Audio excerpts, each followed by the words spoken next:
Charos Santos Concio nagbigay ng advice sa grupong Bini sa isyung burned out na ang mga ito.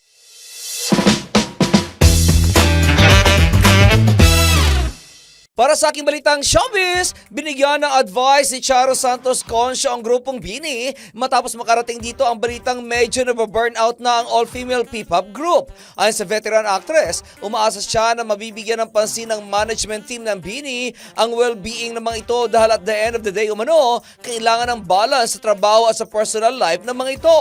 Hindi naman daw pwedeng iwan ang trabaho kaya't kailangan magaling umano sa pag-juggle ng mga bagay-bagay at alamin kung ano ang mas importante. Sinabi pa nito na ang susi upang hindi ma-burnout ay ang communication dahil kapag lumalayo, iyon daw ang magiging dahilan ng pagbagsak. Pero kung laging bukas ang communication at iparamdam ng management na nasa tabi sila lagi ng Bini, magiging kalmado umano ang mga ito. Ang formula umano ng pagbagsak ay distant at absent, bagamat maaari naman umano maging absent for a while dahil sa demand ng trabaho, pero hanggat may open communication at iparamdam sa mga bata na lagi kang nariyan sa tabi nila, kahit anong mangyari, magiging maayos umano ang lahat.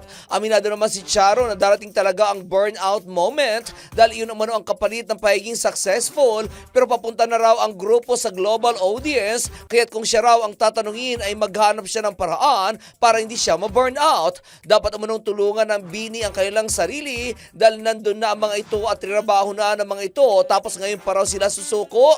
Bagamat nakakapagod daw talaga ang kasikatan, pero kailangan maging empowered woman umano ang mga ito at laging isipin kung ano ang the best para sa kanila dahil hindi umano kaya ng mga ito na kontrolin ang lahat, pero kaya nilang kontrolin ang kanilang sarili.